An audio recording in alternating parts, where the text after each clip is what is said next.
Assalamualaikum warahmatullahi wabarakatuh. Bismillahirrahmanirrahim. Alhamdulillahi rabbil alamin. Wassalatu wassalamu ala ashrafil anbiya'i wal mursalin wa ala alihi wa sahbihi ajma'in. Na'udzu bi kalimatillahi tammah min syarri ma khalaq. Bismillahilladzi la yadurru ma'asmihi syai'un fil ardi wala fis sama'i wa huwas samiul alim. Subhanal malikil quddus. Allahumma inna na'udzu biridhaka min sakhatika wa bimu'afatika min uqubatika wa na'udzu bika minka la nuhsi sana'an 'alaika anta kama asnaita 'ala nafsik. Allahumma innaka 'afun tuhibbul 'afwa fa'fu 'anna. Yang saya hormati para pegawai dan juga ahli-ahli jawatankuasa Masjid Ibnu Abbas, Taman Ibu Kota Kuala Lumpur. Seterusnya yang dihormati juga ahli-ahli jawatankuasa Biro Muslimat Masjid Ibnu Abbas. Yang dihormati tuan-tuan guru, para alim ulama, para habaib, khusus yang kita raikan para puasawan kita, mudah-mudahan dirahmati Allah sekalian. Alhamdulillah, hari ini kita bertemu dalam program Kuliah Duha PKP 10. Dan hari ini kita berada pada tanggal 21 Ramadan tahun 1441 Hijriah. Ramadan 21 sedang bertandang. Semua yang beriman kini diundang membaca zikir Al-Quran berkumandang. Lailatul Qadar marilah dihadang. Lailatul Qadar ada cirinya. Bumi pun senyap, tiada anginnya. Haiwan tumbuhan bisu suaranya, seakan berhenti semua geraknya. Sungguh beruntung mereka yang dapat menjadi kurnia berlipat-lipat. Kepada Allah makin mendekat, itulah buah amal yang berkat. Pada kesempatan pagi ini, kita akan membincangkan satu tajuk mudah-mudahan bermanfaat, iaitu memburu Lailatul Qadar. Hadirin hadirat sekalian, apakah yang dimaksudkan dengan Lailatul Qadar? Ada beberapa pandangan ulama tentang perbezaan maksud Lailatul Qadar. Pertama, ada ulama yang mengatakan Lailatul Qadar ataupun malam Al-Qadar. Qadar itu pertama maksudnya adalah malam yang bernilai tinggi atau bermutu tinggi. Atau dalam bahasa yang lain, pada malam itu malam penuh kemuliaan. Apa sebab? Kerana pada malam Al-Qadar adalah malam diturunkan Al-Quran. Inna anzalnahu fi lailatul qadr. Sesungguhnya pada malam itu, malam diturunkan Quran adalah malam Lailatul Qadar, kata Allah. Jadi apakah yang Tuhan sebut kemuliaan-kemuliaan malam Al-Qadar dalam surah Al-Qadar? Kalau kita rujuk surah Al-Qadar ayat 1 sampai 5, inna anzalnahu fi lailatul qadar, ada 3 kemuliaan dia. Pertama, khairun min alfi syahrin. Ibadah pada hari itu lebih mulia, lebih hebat ataupun setanding dengan ibadah 1000 bulan. 1000 bulan iaitu 83 tahun 4 bulan. Yang kedua, kemuliaan malam tersebut adalah tanazzalul malaikah, iaitu malaikat akan turun ke bumi dan mengucapkan salam kepada seluruh makhluk. Dan yang ketiga, salamun hiya hatta matla'il fajr. Malam itu dia akan sejahtera sampailah terbitnya matahari atau fajar. Ada satu perbahasan ulama, mengapakah turunnya, sebab turunnya surah ini, surah Al-Qadar. Dalam tafsir Al-Qurtubi, kata Wahab bin Munabbih rahimahullah, diceritakan bahawa Jibril alaihissalam, dia bercerita kepada Nabi tentang seorang laki-laki zaman Bani Israel. Ni dah sebelum zaman Nabi lagi. Namanya Syamsun Al-Ghazi. Syamsun Al-Ghazi. Ada yang kata Syam'un Al-Ghazi, macam-macam lah. Ghazi maknanya Gaza di Palestin sekarang.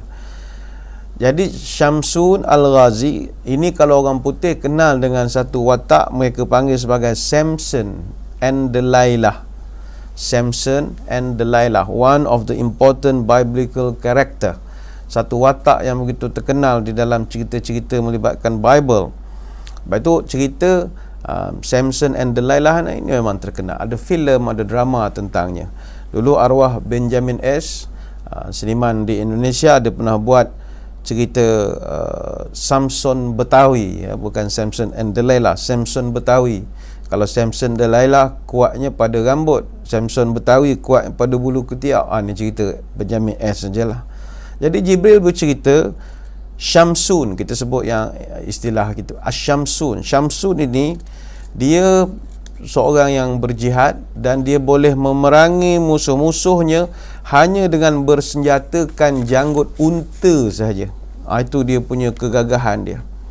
Maka disebabkan dia ni payah untuk nak dikalahkan, musuh-musuh dia telah bersekongkol, berpakat, berkompromi dengan isteri dia untuk nak membunuh Syamsun. Ini ceritanya. Jadi mereka pun adalah perbincangan, perjanjian macam-macam. Isterinya pun dalam keadaan terpaksa, suka rela, campur-campur lah agaknya, bersetujulah. Jadi isterinya pun, masa Syamsun ni tengah tidur, dia ikat suami dia. Kononnya untuk senang nak dibawa apa semualah.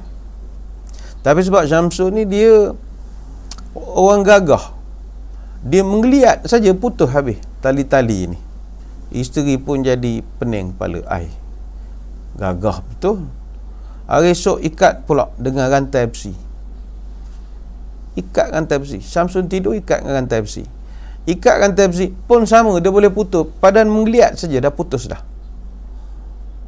Jadi akhirnya isterinya dapat belajar bahawa kalau nak lemahkan suami dia ni, kerat rambut dia. Jadi bila dia kerat rambut suami dia, barulah suaminya tak berlawan, tak mampu.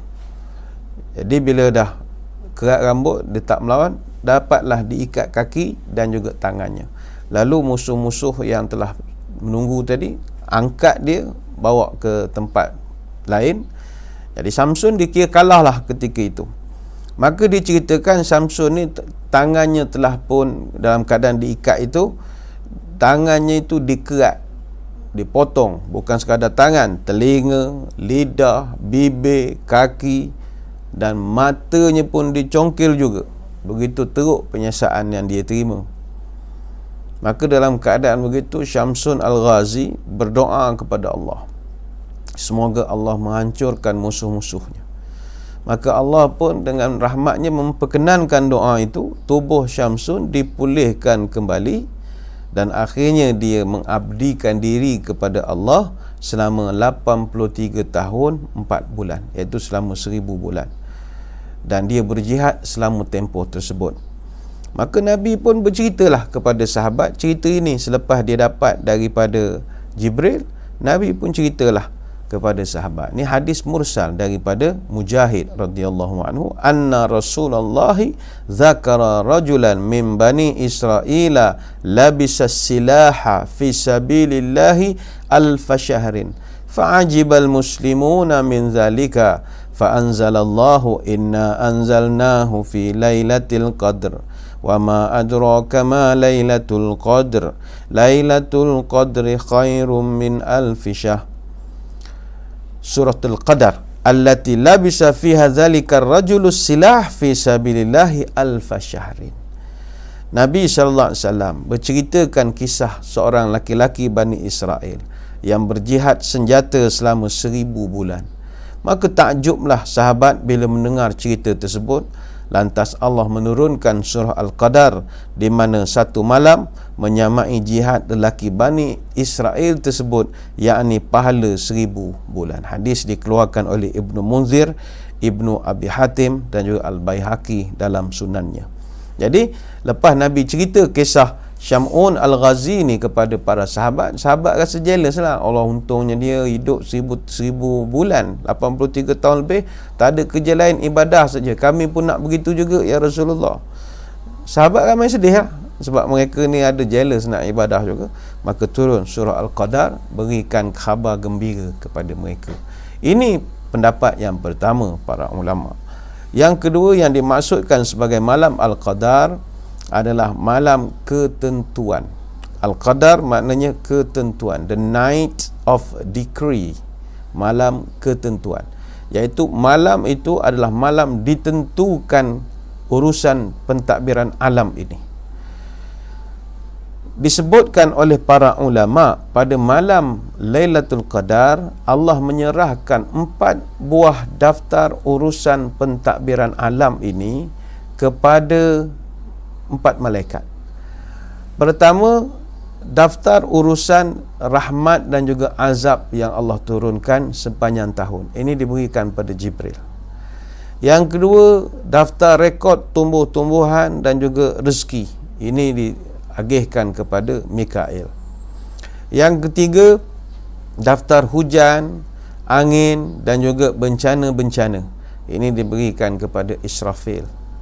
Dan yang keempat, daftar kematian, ajal daripada Ramadan ini sampai Ramadan depan.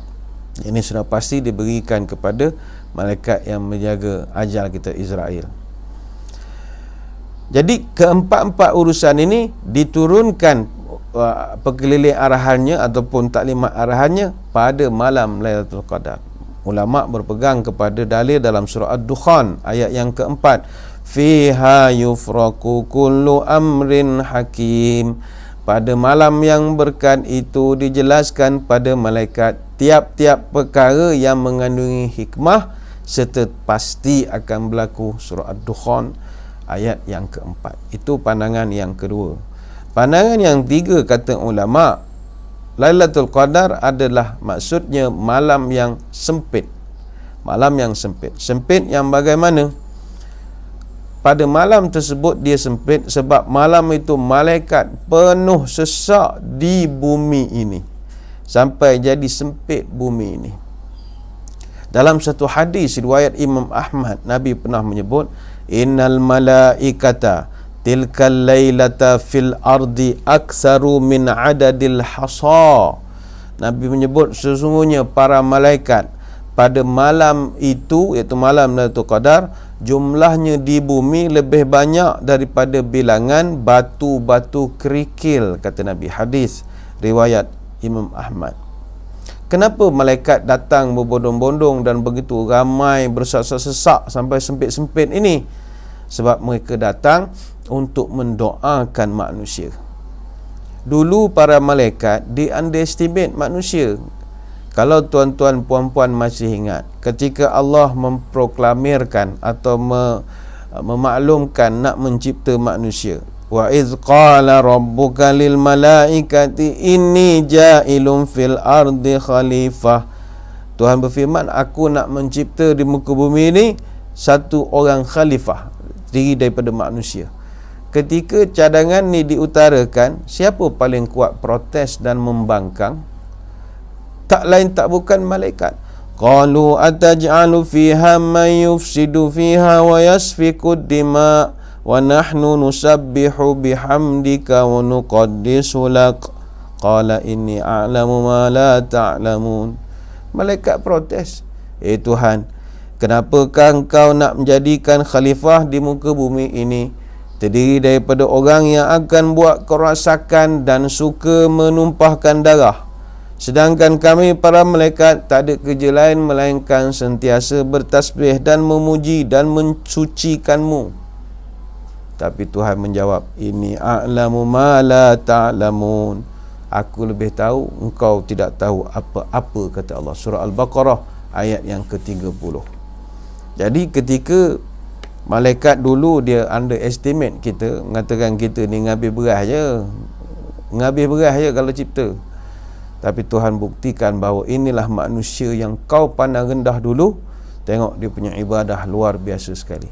Jadi malaikat pun rasa macam malu. Alamak, dulu kita ingat dia orang ni tak jadi manusia yang bagus, sekarang ni jadi bagus sepanjang Ramadan. Jadi dia akan turun, dia akan doakan kepada kita. Ini pandangan dan pendapat para ulama tentang maksud Al-Qadar. Hadirin hadirat sekalian, yang penting bagi kita yang nak memburu Lailatul Qadar, kita kena berusaha untuk mendapatnya. Lailatul Qadar ni perlu dicari, bukan dinanti. nunggu saja duduk dekat halaman rumah tak dapat. Lailatul Qadar mesti diburu. Memburu satu malam bernama Al-Qadar memerlukan ribuan malam yang sebelumnya. Dia sama seperti atlet 100 meter yang telah berlari beribu-ribu kilometer dalam tempoh beribu-ribu jam sebagai persediaannya untuk menghadapi hari perlombaan yang hanya mengambil masa tak sampai 1 minit dalam jarak 100 meter. Tengok Usain Bolt 100 meter 9.58 saat saja. Tapi macam mana dia nak dapat secepat itu? Sebab dia telah berlatih beribu-ribu kilometer lariannya.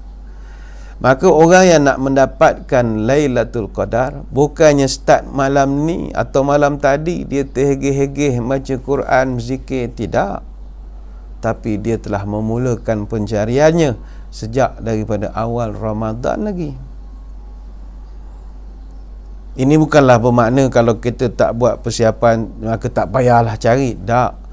Tapi kalau nak betul-betul mendapatkannya, mesti perburuan itu telah dimulakan begitu awal. Dalam suasana kita berada pada 10 Ramadan yang akhir ini, ikhtiarkanlah untuk nak mendapatkan.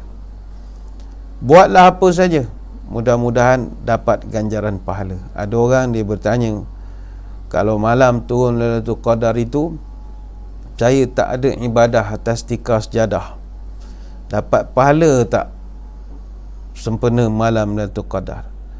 Buat apa saja pahala, perbuatan baik, insya-Allah ada nilai di sisi Allah.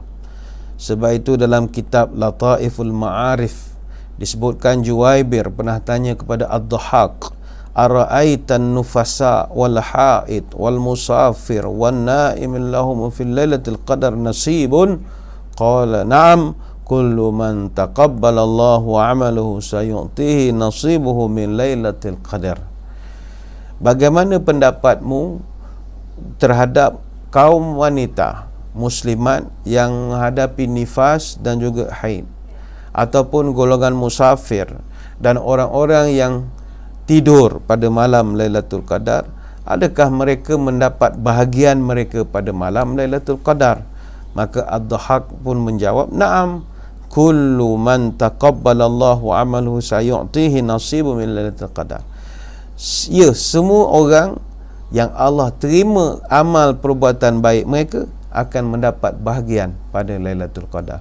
Maknanya kalau malam Lailatul Qadar buat kebaikan yang bermanfaat kepada orang lain khususnya, tetap bernilai ibadah 1000 bulan juga. Contohnya kalau ibu-ibu tak semayang, tapi malam Lailatul Qadar tengah menggentir kuih semperit, contoh, dapatlah pahala 1000 bulan menggentir kuih semperit. Itulah contohnya.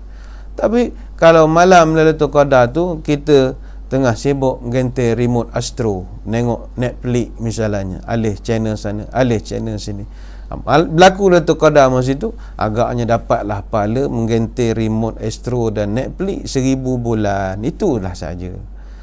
Maka orang tanya, kalau driver bas sama, dia bawa orang balik kampung malam raya, walaupun sekarang ni PKPB ni tak ada dah raya-raya super dulu, tapi masa dia bawa bas, dia niat, aku ni nak nyampaikan orang ke kampung halaman, nak anak jumpakan ibu, suami jumpa dengan isteri, cucu jumpa dengan atuk. Jadi dia niatkan menjaga silaturahim penumpang dia. Jadi sepanjang perjalanan highway itu, kalau takdir Lailatul Qadar, dapat pahala bawa bas 1000 bulan. Tapi yang terbaik, kata Syekh Atiyah Saqar, innahum yamruna ala kullu qa'im wa qa'id wa musalli wa zakir yaslimuna alaihim wa ya'minuna ala da'aihim fayaghfirullahu lahum. Kata Syekh Atiyah Saqar, ulama yang masyhur di Mesir, malaikat pada malam Lailatul Qadar akan berikan keutamaan kepada orang-orang yang melakukan solat sunat, solat fardu, ataupun orang yang berzikir dalam arti kata menyebut kalimat-kalimat zikir ataupun membaca Quran. Orang yang duduk-duduk, kepada mereka dia dapat keutamaan, malaikat mendoakan dan memohon ampun pada mereka.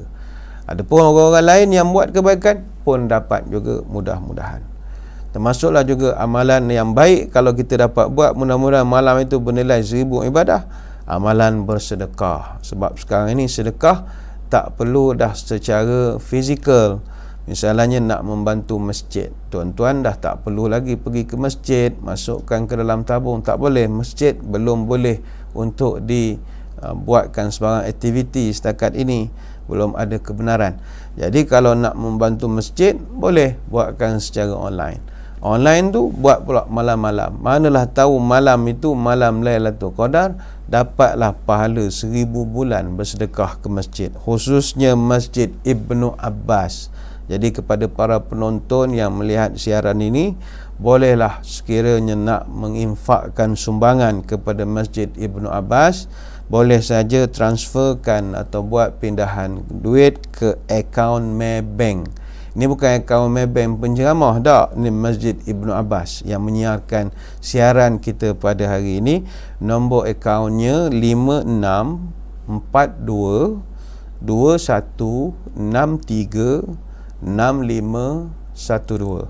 Saya ulang, akaun Maybank Masjid Ibnu Abbas 564221636512. Kita bantu, manalah tahu ketika membantu tu Lailatul Qadar dapat ekstra pahala berbanding orang lain yang sedekah pada Ramadan bukan pada momen Lailatul Qadar. Baik, hadirin hadirat yang dirahmati Allah, yang penting seorang yang berjaya graduate ataupun graduan Lailatul Qadar ini, mereka enjoy the process rather than the result. Kebanyakan daripada orang yang dapat Lailatul Qadar ini, dia sangat suka dengan proses nak mendapatkan. Sama ada dia dapat ataupun tidak, bagi dia itu bonus. Tapi dia enjoy melaksanakan ibadah untuk nak mendapatkan rizal, itu sudah membahagiakan mereka. Dia sama macam orang kalau dah passion atau memiliki minat yang mendalam terhadap bola sepak misalnya. Kalau dia dah minat bola, dia tak perlu sangat kepada result. Dia nak tengok perlawanan itu. Sebab itu orang kaki bola, dia tak nak tengok berita berapa gol, kan berita tunjuk gol saja. Dia nak tengok game tu daripada mula sampai habis. Sebab dia enjoy melihat perlawanan. Orang jatuh, orang berlari, dia suka. Dan bagi orang yang betul-betul ada passion dengan Ramadan, dia tak kisah sangat walaupun apa resultnya. Dia sangat enjoy. Serupa macam contohlah Masjid Ibnu Abbas buat perlawanan bola sepak lawan Real Madrid, pasukan tersohor tu. Lawan pasukan perlawanan persahabatan, Masjid Ibnu Abbas lawan Real Madrid. Dalam perlawanan itu ditakdirkan Masjid Ibnu Abbas kalah 16-0. Macam main badminton lah, 16-0 lawan bola sepak. Tapi adakah para pemain yang mewakili Masjid Ibnu Abbas ini akan kecewa walaupun kalah 16-0? Tidak. Bahkan mereka akan tetap mengenang manisnya dapat bermain, berlawan depan dengan pasukan Real Madrid.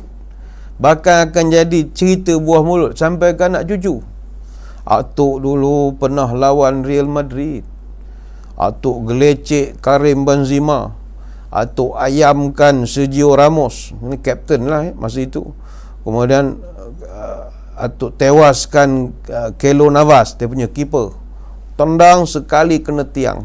Alamak, sikit lagi nak gol. Cucu pun tanya, masa tu menang ke kalah? 16-0. Tapi kenapa tak pernah dia kecewa? Sebab walaupun tak gol, hampir masuk, kalah 16-0, dia tak kisah result. Yang penting dapat bermain dengan Real Madrid. Itu satu kemegahan, honor bagi dia. Dan dia akan kenang sampai bila-bila. Maka itulah jiwa graduan Lailatul Qadar.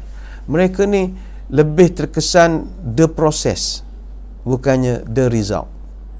Bagi kita orang awam, kita sedang mencari result. Kita tak kisah sangat proses. Orang yang tahap iman tinggi, mereka suka pada proses. Sebab itulah kata Ibnu Qudamah Al-Maqdisi dalam kitab Mukhtasar Minhajul Qasidin, sebagaimana pembahagian orang-orang yang kategori orang berpuasa. Ada orang saumul umum, saumul khususil khusus. Dia berbeza-beza dia punya cara menghadapi ibadah puasa. Kalau orang saumul khusus, fahuwa kaffu batni wal farji wa qada'an syahwah. Orang yang puasa umum, puasa awam ni, puasa economy class kita panggil, mereka ni hanyalah tahan perut dan kemaluan saja. Mana dia yang dijaga makan minum jangan, hubungan suami isteri no. Tapi benda-benda lain, mulut masih lagi cakap benda tak elok, masih lagi menipu, masih lagi mengumpat, mengata, melaga korang, masih lagi. Dia lupa Nabi sebut malam yadak qaula zur wa al malabih. Siapa yang masih tidak meninggalkan cakap bohong, cakapan kotor daripada mulut, Allah tak berhajat pun pada puasanya itu. Artinya puasanya sah, tanggungjawab selesai, rukun Islam. Tapi pahala atau penilaian Allah zero. Tapi sah lah puasanya. Tapi puasa orang umum. Ada yang saumul khusus. Orang puasa khusus dia kalau kapal terbang, dia business class punya level. Fahuwa kafun nazar wal lisan wal yad wal rijli was sama' wal basar wasair jawaril anil asam. Dia menjaga bukan sekadar perut lah, dia menjaga mata dia, tangan dia, kaki dia, telinga dia, segala panca inderanya daripada derhaka kepada Allah. Dan ada orang yang level paling tinggi sekali, dia panggil saumul khususil khusus. Orang yang puasa level first class. Orang first class ini dia dah sampai saumul qalbi anihi mamidani wal afkal mubaidati anillah wa kafu wa amma siwa. Dia puasa hati dari cita-cita remeh. Dia meninggalkan segala-galanya kecuali Allah. Dia tak ada dah fikir dah pasal menu berbuka, menu sahur, more, nak mengetih di mana, tak. Dia dah tak jadi agenda. Tanya nak makan apa buka, buat je lah apa-apa. Buat sajalah. Bila dia tanya nak gini, dia jenis tak kisah. Orang macam ni, dia adalah level-level khususil khusus. Timbul satu perbahasan di kalangan para ulama, mengapakah Allah Subhanahu wa taala merahsiakan Lailatul Qadar ini kepada manusia? Ini ada dibahaskan. Hadirin hadirat sekalian, kata para ulama, pada asalnya Nabi SAW dia memang nak bagi tahu dah kepada sahabat ketika itu. Sebagaimana kata Ubadah bin Samit, kharaja alaina Rasulullah SAW wa huwa yuridu an yukhbirana bi lailatul qadri fatalaha rajulani. Kata Ubadah bin Samit, satu hari Nabi dah berjanji dah nak beritahu bilakah tarikh yang tepat Lailatul Qadar. Maka ketika Nabi keluar daripada rumah menuju pada kami nak buat pengumuman, tiba-tiba fatalaha rajulani, ada dua orang sahabat berkelahi dalam majlis tu. Dia bergaduh, suara pun dah tinggi-tinggi agaknya, bukan sekadar kelahi biasa, talaha, dia sampai caci maki pula sama dia. Macam tengok video baru ni, orang ni caci orang ni, orang ni caci orang ni, caci orang ni maki orang ni, carut ni, kena carut kan ni. Ada pula tukang melakam. Begitulah, caci. Kharajtu wa ana uridu an ukhbirakum bi lailatul qadar fatalaha rajulani farufi'at wa asa an yakuna khairan lakum faltamisuha fitasi'ah aw sabi'ah awil khamisah. Maka Nabi pun menyatakan perasaannya, tadi saya keluar nak beritahu kepada kamu tarikh Lailatul Qadar, tetapi saya tengok tiba-tiba ada dua orang di kalangan kamu saling mencaci maki. Disebabkan kelahi itu, maka berita itu telah diangkat oleh Allah, saya dilupakan, dan itu adalah lebih baik bagi kamu semua. Maka kata Nabi, faltamisuha, carilah sendiri. Bila? Fitasi'ati awis sabi'ati awil khamisati, carilah ianya pada malam ke-9, ke-7 atau ke-5. Hadis riwayat Imam Ahmad. Sebab itu jangan kelahi. bila kita kelahi sama kita, rahmat, berkat, keampunan daripada Allah akan ditarik, akan tidak wujud lagi. Bayangkan kalaulah dua orang sahabat tadi tidak bergaduh, sudah pastilah Lailatul Qadar punya tarikh akan diketahui oleh orang Islam. Tapi sebab bergaduh, yang penting dah dirahsiakan, tak diceritakan oleh Allah dan Rasul kepada kita. Kenapakah dia dirahsiakan? Menurut Imam Ar-Razi, Lailatul Qadar dirahsiakan kerana beberapa sebab. Pertama, supaya umat Islam bersungguh-sungguh untuk mencari malam Al-Qadar atau Lailatul Qadar dengan memperbanyakkan ibadah sepanjang bulan. Sepenuh Ramadan ni biar dia beribadat saja. Nabi SAW sendiri, dia lipat gandakan ibadahnya. Kata Aisyah radhiyallahu anha, kana Rasulullah SAW yajtahidu fil ashril awakhir ma lam yajtahidu fi ghairih. Adalah Nabi akan ekstrakan dia punya ibadah pada 10 yang terakhir, malam 10 yang terakhir, malam yajtahidu fi ghairih, tidak seperti malam-malam yang sebelumnya. Hadis riwayat Imam Muslim. Dan Nabi akan fokus ibadah secara bersungguh-sungguh sampai peringkat tidak bersama dengan isterinya pun. Ini ada disebutkan. Itu yang pertama. Yang kedua, dirahsiakan Lailatul Qadar supaya umat Islam membesarkan seluruh malam dalam bulan Ramadan ini. Kalau kita tengok budaya masyarakat kita, kebanyakan kita ini pertama hanya ibadah sungguh-sungguh pada malam-malam ganjil saja. Macam malam tadi dia bersungguhlah, ngaji pun banyak, tarawih pun bacaannya panjang-panjang. Tapi malam ni kan malam 22, tak ada dah. Bila malam genap, dia ngaji satu halaman saja. Tapi malam ganjil, ngaji satu juzuk, tarawih pun sampai 20. Kenapa berbeza-beza? Sebab dia main sport. Jadi sebab itu diterangkan semua terus. Yang kedua, masalah masyarakat dan orang kita, bila sudah rasa dah mendapat Lailatul Qadar, dia terus tinggalkan pula malam lain. Contohlah, konon malam tadi dia rasa-rasa, dihitung-hitung dia dah dapat Lailatul Qadar malam 21. Terus malam kan tak buat tarawih dah. Sampai isteri pun tanya, tak tarawih ke malam ni? Malam tadi dah dapat Lailatul Qadar, nak ibadah buat apa? Tamak sangat hidup ni, syukurlah apa yang dapat. Dia jadi begitu pula lah. Bila dia dapat, dia tinggalkan yang lain. Dapat malam 23, malam 24 sampai raya tak semayang malam, tak mengaji, tak apa dah. Sebab kata dah dapat, buat apa katanya. Yang ketiga, kita tengok ada orang 10 malam akhir pantang nampak benda pelik. Asal benda pelik Lailatul Qadar lah. Dia menengok Quran terbang masalahnya. Dia nampak, dia kata ada Quran terbang. Padahal kelawar, duduk Kuala Lumpur, tak kenal kelawar. Rupanya kelawar terbang. Dia katanya Al-Quran. Asal benda-benda pelik Lailatul Qadar lah bagi dia. Ni orang kita lah.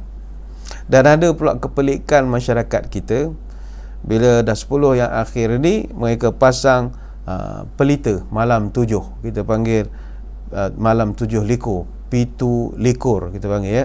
Dia kalau likur maknanya 20. Kalau selikur 21. Bila tanya kenapa pasang pelita, katanya untuk senang malaikat nak nampak rumah kita ni. Malaikat kalau nak pergi rumah kita, dia tak perlu runway macam airport. Tak. Kalau datang, dia datang saja. Niat hiasan cukup lah. Niat hiasan saja. Ingat Lailatul Qadar boleh datang rumah paling banyak pelita. Kalau pasang pelita, baik pasang lampu macam kat ICT Shah Alam tu, itu dah tentu nampak pada langit sana. Tidak salah. Tapi kalau begitulah saja tabiat kita, maka kita tak akan dapat Lailatul Qadar. Yang kita dapat hanyalah Laila anak Tok Qadar saja yang kita dapat. Jadi yang penting hadirin hadirat sekalian, kenalah dicari. Man kana mutaharriyaha falyataharraha fi lailati 70 wa 20. Hadis riwayat Imam Ahmad. Maka hendaklah kamu mencarinya, kata Nabi. Dan kalau mencari, carilah pada malam-malam yang ke-27. Hadis riwayat Imam Ahmad. dia adalah sedikit hint ataupun clue yang diberikan oleh baginda Nabi, walaupun dah tak dapat nak berikan tarikh yang sebenar, tapi ada diberikan sedikit sense lah bila benda ni dijangkakan berlaku. Kata Abu Yazid Al-Bustami, dia ni seorang ahli sufi yang hidup pada abad ke-8 Masihi. Dia secara personal pernah jumpa Lailatul Qadar 2 kali, dan dua-dua peluang itu dia temui pada 27 Ramadan. Jadi Abu Yazid Al-Bustami percaya Lailatul Qadar itu pada 27 Ramadan. Logiknya memang ada dalam kitab Haqaiqul Hanafi. Ini kira-kira kita buat ni, huruf Lailatul Qadar ada 9 kalau kita jawikan, kita eja. Dan Allah sebut kalimat Lailatul Qadar dalam surah Al-Qadar sebanyak 3 kali. Jadi ada orang buat kiraan huruf Lailatul Qadar ada 9, Allah sebut 3 kali, maka 9 darab 3 27. Jadi 27 adalah Lailatul Qadar. Kata Ibnu Abbas pula, kalau kita tengok dalam surah Al-Qadar, inna anzalnahu fi lailatul qadar, sampai perkataan salamun hiya, pada malam itu diberikan keselamatan, ketenangan. Hiya tu balik kepada Lailatul Qadar, dan perkataan hiya duduk pada urutan ke-7 daripada 27 dari pangkal ayat kalau kita kira daripada atas sampai hiya, itu yang ke-27. Jadi ramai ulama bersetuju bahawa ianya ada pada malam 27 Ramadan. Sebab itu kalau di Makkah Al-Mukarramah, kalau 27 Ramadan itu jam luar biasa. Ini tahun-tahun dululah, begitu padat sekali manusia nak mendapatkan fadilat Lailatul Qadar. Nak semayang masjid, jangan mimpilah orang sampai semayang atas bom-bom bas, ada yang semayang atas jalan raya, itu biasa. Kenapa semua orang nak? Sebab banyak bukti menampakkan bahawa Lailatul Qadar ini pada malam 27 Ramadan. Tapi kepada puan-puan, tuan-tuan, jangan pula bila dengar begini terus malamkan cancel ibadah. Manalah tahu dia turun malam 23, malam 25, tak tahu malam 29. Jadi jangan kita, kalau ustaz dah cakap 27, kita aim 27 sajalah. Jangan. Sebab Nabi suruh mutaharriyaha, taklah kamu cari, sebab tak tentu ianya turun pada 27. Cuma yang boleh kita belajar apa tanda-tanda Lailatul Qadar itu. Kata para ulama, berdasarkan satu hadis disebutkan malam Lailatul Qadar ini dia Lailatul Qadari lailatun samhatun talaqatun la haratan wala baridatan tusbihu syamsu sabihatuha dha'ifatun hamra. Malam Lailatul Qadar ini dia Lailatul Samhatun, dia malam yang lembut saja, malam yang lembut saja, tenang saja. Maknanya kalau kita tiap-tiap malam suka duduk di luar rumah, di halaman rumah, ni kan semua musim-musim stay home, mana ada orang keluar. Kalau keluar pun tak lebih pukul 12. Jadi kita selalu keluar. Pada malam Lailatul Qadar kita keluar, kita rasa lain. Dia punya malam tu malam yang lembut saja, tenang saja. Tapi sekarang ni bila dah PKP dah tak ketat, dah PKPB dah tak berapa tenang dah. Kalau Kuala Lumpur pempong dah kereta, kadang rindu pula kepada PKP masa sunyi senyap gitu ya. Wah, begitu tenang sekali. Kalau kami di Kuantan ni, tenang saja perjalanan. Keluar sempang rumah tak payah pandang kiri kanan, keluar saja, kereta memang tak ada. Sekarang jangan, keluar sempang pandang kiri pandang kanan, tak habis-habis kereta. Maknanya rasa kegelisahan itu ada. Tapi untuk Lailatul Qadar dia samhah, dia lembut, tenang saja. Kemudian Nabi menyebutkan talaqatun, dia malam tu cerah, tidak gelap gelamat, tidak menyeramkan. Dia malam yang cerah. Takdir kalau nak mencari selipar di halaman rumah, jumpalah. Nak cari barang jatuh, jumpa, dia cerah. Yang ketiga, laharatan wala baridatan. Pada malam itu dia tidak terlalu panas sangat dan tidak terlalu sejuk sangat, biasa-biasa saja. Maknanya keluar rumah tidaklah nak kena pakai jaket sejuk dah, dan tak adalah sampai tak bersinglet je keluar sebab terlampau panas. Dia biasa-biasa sajalah, ngam-ngam saja. Tusbihu syamsu sabihatuha dha'ifatun, pada malam dha'ifatun, pada malam itu juga tusbihu, pada keesokannya tusbihu syamsu sabihatuha dha'ifatun, pada pagi selepas berlaku Lailatul Qadar, sinar mentari begitu lemah sekali. Dia lemah saja. Nak kata macam musim-musim gerhana dak, tapi matahari itu tidak terik ataupun tidaklah memancar sinarannya. Wa hamra, apa makna hamra? Matahari macam kemerah-merahan. Ini ada diriwayatkan oleh At-Tayalisi dan juga Al-Baihaqi dalam kitab Syu'abul Iman. Yang penting bagi kita bila bertemu dengan Lailatul Qadar ini, mari kita semak tanda-tandanya, tengok apa yang boleh kita perhatikan daripada segi keluar biasaannya dengan malam-malam yang lain. Saya percaya bagi tuan-tuan puan-puan yang tiap-tiap malam beribadah akan rasa satu kelainan bila beribadah pada malam Lailatul Qadar. Soalnya sekarang, kalau kita dah jumpa dengan Lailatul Qadar ini, apa perlu kita buat? Ini dah banyak kita mendengar pencerahan daripada para asatizah. Bacalah doa-doa khusus, Allahumma innaka afun tuhibbul afwa fa'fu anni, sebagai contoh. Ataupun kita berqiyamul lail, kita berzikir, buat kebaikan-kebaikan. Ini kita dah sedia maklum. Cuma saya ingin kongsikan, elok kalau kita ini selepas berjumpa dengan Lailatul Qadar, jangan cerita pada orang lah. Jangan nak upload dalam Facebook, nak cerita dalam Instagram, tak payah. Diam-diam sudah. Dalam kitab Fathul Bari karya Ibn Hajar dan juga kitab Majmu' karya Imam An-Nawawi, disebutkan bahawa elok kalau kita rahsiakan.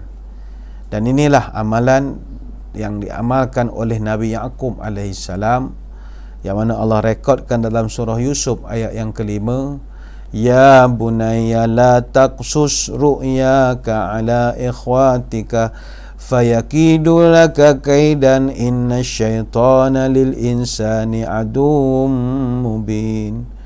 Nabi Yaqub berpesan, wahai anak endaku, janganlah kamu ceritakan mimpimu itu kepada saudara-saudaramu. Nescaya mereka akan buat kejahatan, berkomplot untuk merosakkan kamu. Sesungguhnya syaitan adalah musuh yang nyata. Surah Yusuf ayat kelima. Apa sebab elok dirahsiakan, jangan cerita? Sebab kalau kita ceritakan, berkemungkinan mendatangkan fitnah. Katakanlah kita ni jenis hoha-hoha, tapi dapat rezeki jumpa Lailatul Qadar. Esoknya kita ceritalah pada kawan-kawan kita, misalnya, malam tadi aku dapat Lailatul Qadar lah. Apa reaksi kawan-kawan kita? Ataupun kita cerita pada isteri kita. Isteri kita kenal kita entah apa-apa, perangai hoha-hoha. Tiba-tiba kita mendakwa kita dapat Lailatul Qadar. Apakah reaksi mereka? Kena kutuk kita ni. Sudahlah, Lailatul Qadar apa, engkau semayang pun payah, orang tak akan percaya. Dan menjadikan fitnah pula, padahal benda tu betul.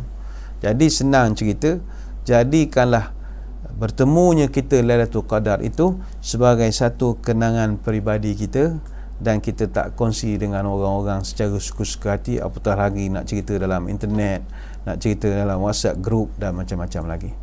Maka hadirin hadirat yang dirahmati Allah sekalian, mudah-mudahan apa yang kita bincangkan pada kesempatan hari ini berkenaan nak memburu Lailatul Qadar memberi manfaat kepada kita bersama. Sekali lagi saya mengucapkan ribuan terima kasih kepada Biro Muslimat Masjid Ibnu Abbas yang sudi untuk menganjurkan majlis syarahan kita bersempena kuliah duha PKP 10 ini pada hari ini. Saya mendoakan moga-moga kita dapat bertemu lagi pada lain-lain kesempatan, kerana kali terakhir dulu saya berceramah di Masjid Ibnu Abbas kira-kira setahun 7 bulan 15 hari yang lalu. Begitu lama sekali, dan saya pun percaya tuan-tuan puan-puan dah tak ingat dah apa yang kita ceramahkan ketika itu. Masa tu kita bercerita tentang hijrah membentuk perpaduan. Sekadar itu, moga-moga bermanfaat. Sebelum kita berpisah, mari kita menadahkan tangan berdoa. Moga majlis kita diberkati ilahi. A'udzubillahi minasyaitonirrajim. Bismillahirrahmanirrahim. Allahumma salli wa sallim ala sayyidina Muhammadin salatan tukhrijuna biha min zulumatil wahmi. Allahumma in kana rizqina fis sama'i fa anzilhu, wa in kana fil ardi fa akhrijhu, wa in kana mu'siran fayassirhu, wa in kana haraman fatahhirhu, wa in kana ba'idan faqarribhu bihaqqi duhaika wa bahaika wa jamalika wa quwwatika wa qudratik. Atina ma ataita ibadika salihin. Ya Allah, jika rezeki kami masih di langit, turunkanlah. Kalau di bumi, keluarkanlah. Kalau suka, permudahkanlah. Kalau haram, sucikanlah. Jika jauh, dekatkanlah. Berkat waktu duhamu, berkat kecantikanmu, berkat keindahanmu, berkat kekuatan dan kekuasaanmu. Limpahkanlah kepada kami segala yang telah Engkau limpahkan kepada hamba-hambamu yang soleh. Na'udzubi kalimatillahi tammati min syarri ma khalaq. Allahumma inna nas'aluka al-afiyah fid dunya wal akhirah. Ya Allah, kami berlindung dengan kalimah-Mu yang maha sempurna dari segala keburukan dan wabak yang sedang melanda. Allahumma inna na'udzubika minal baras wal junun wal juzam wa min sayyil asqam. Ya Allah, kami berlindung padamu dari penyakit sopak, penyakit gila, penyakit kusta dan apa juga penyakit atau wabak yang sedang melanda. Subhanakallahumma wa bihamdika nashhadu an la ilaha illa anta nastaghfiruka wa natubu ilaik. Wassallallahu ala sayyidina Muhammadin wa ala alihi washabbihi wasallam. Alhamdulillahirabbil alamin. Selamat mendulang pahala Ramadan di rumah. Stay home, stay safe. Ramadan Karim untuk semua. Tingkatkan ibadah, kurangkan juadah. Wabillahi taufik wal hidayah. Wassalamualaikum warahmatullahi wabarakatuh. Wallahu a'lam.